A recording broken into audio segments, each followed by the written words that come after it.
mother vanova vanoita mari nesu. Saka gore rekutanga ndakaisa muswe uyu ndikaita bonde nemurume akamuka akafa. Ndakabva mulaini iroro ndikanogara kune imwe nzvimbo, asi after year ndakaita izvozvo mumwe murume akafa.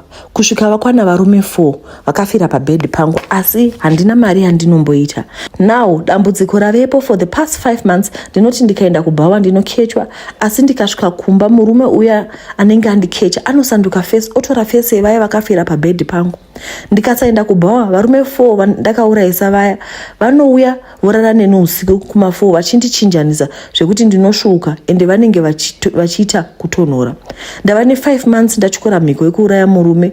Ndinoti ndikarara kunyangwe masikati ndinobatwa nedzikirira ndoona skeleton ichipinda mumba youya pandakarara, nyama yotanga kumera paskeleton kusvika yatora face yasekuru vakandipa mushonga.